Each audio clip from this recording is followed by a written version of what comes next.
Muli mutya abagalwa volongoto. Bulijjo tusanyuka okubeera wano era tumayina mmwe musanyuka okutulaba. Mwebale kutwagala. Njagala okugerako nammwe ku nsonga ate endala. Amannya nga bulijjo nze Asha Mikisa era nga Mukama apadde ekisa okubanga ntwalayoko ku budde bwo. Era nzikiza okuba eggwanga lyaffe lyonna Uganda ewaawo n'ensi yonna Shalom. Waliwo emize. There are habits in our lives that are entirely difficult to handle. Nga mizibu nga ne bono ogenze mu rehabilitation center bakola omulimu gwa ttendo nnyo, and we bless God for them. Bono ogenze ew'omusawo nga really nothing can happen kubanga we are talking about the inner being of an individual.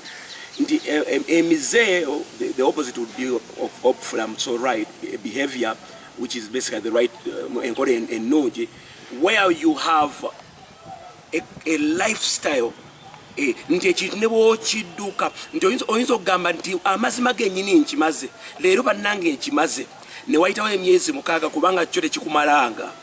Njagala okwogera ku nsonga eyo because emize giri at the root of our lifestyle.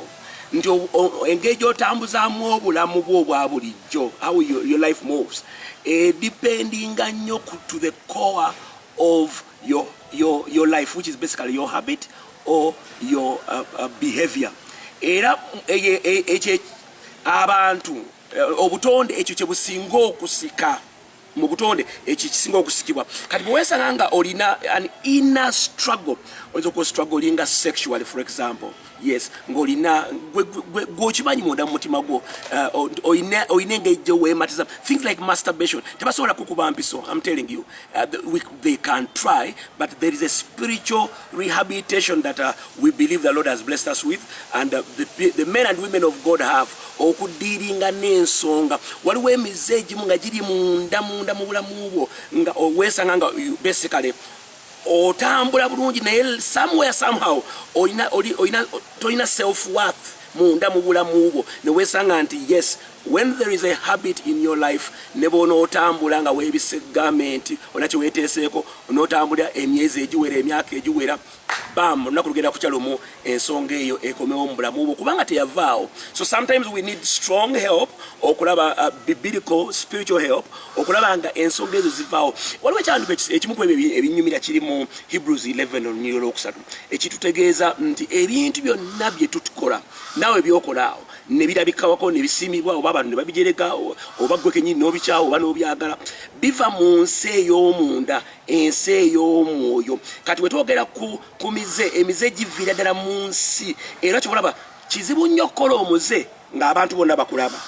Emirundi ekisinga obungi 9 ku 10 ojja kusanga nti omuze gukolebwa nga oli eyo mu kazikiza. Yes, n'osanga oyina omuze ku by'ensimbi, oyina omuze ku bya sexuality, oyina omuze mu bulamu bwo obwa bulijjo. Yes, kati ogwo omuze gukusika. Oyina n'okubanga oyina master degree wenjogerera kaakano nga wasoma bulungi nnyo naye naawe okimanyi nti neggulu erimu wabadde mu kasonda ng'olimu weematiza mu ngeri yo. You are masturbating. Your eyes are all. You cannot sleep unless you have looked onto that nude picture. You are a member. You are categorized. You fellowship with pornography, and all these things. I'm telling you, they are not a mere. They don't go because you have taken a tablet. You need strong, and I'm emphasizing strong spiritual help to get away. But the truth is that in our life, wherever there is a bleak of a habit, it may not be manifested physically or it's already chibikako, but the truth is that as your life continues, it will spoil everything. Kubanga ebintu bitandikira kweyokowa bitandikira mu nsi ey'omwoyo. The other thing I would mention on this issue, because njagala ku-advising as I'm here to give you my contacts, beloved, because ebimu tulina kubanga twogeraganya n'okusaba okusobola okubanga tudiringa nabyo oli eyo gamba nti ate zisobola kwesabira. Yes, era taking the course of prayer emize gye gitutwala mu maaso ga Katonda ne tugwa kubanga giri rooted mu tradition zaffe. Ekyandi wa kitu kinyonyola nti Katonda alina amaanyi mangi nnyo. God has got an awesome power, great power, but traditions limit God. Traditions, they shorten the hand of God, that the hand of God seems to be no more. So it is very, very important to know that the habits are strongly connected, are a well of tradition. Yes, so it is important for you to know that the traditions, I do have a habit. You have a habit that you need to overcome, but it is there because of culture, of traditions. Kati bajjaffe bajjaffe gye tuva Bible egamba etusomesa nga nennyonnyola negamba nti nga kitaffe nga ayogera ne Abraham n'abaweereza be bangi nti kikulu nnyo for you to keep my commandments, my statutes, my laws, because even God, if He's to save us from this, we have a pattern of a life. There are things we must do.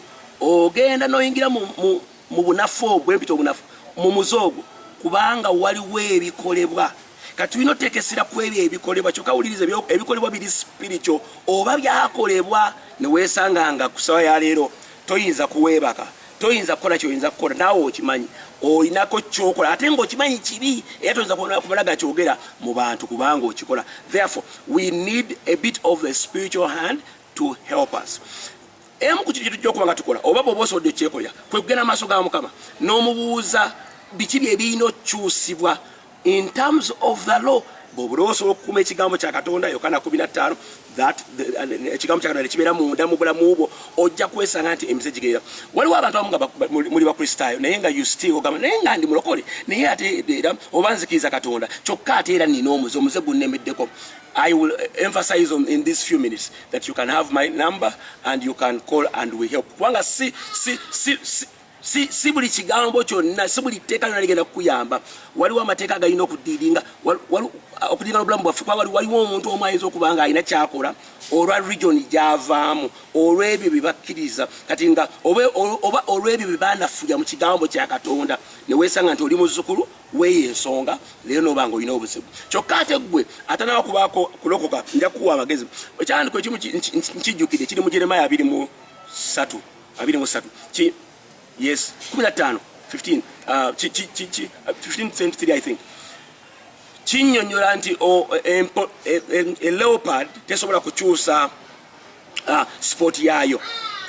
Bw'oba tonaba kukkiriza Mukama waffe olugendo olw'okuleka habits lubeera literally impossible. Kubanga we can only put these habits down okuyita mu Kristo Yesu nga receiving etteeka eryagala tufune oba ekisa ekyo kyategese n'akituwa ne tukitandika okukitambuliramu si kukifuna bufunyi ne tukitambuliramu ne twesanga at the end of the day nga ekyali kikumatiza kati ekikyakola makulu. You can sleep without masturbation. You can sleep without that particular habit that is in your life. Allow me to give you my phone 0705 72 9582. You can give us a call, beloved, that we may challenge ourselves to live godly. Otherwise, habits lead to hell. Shalom.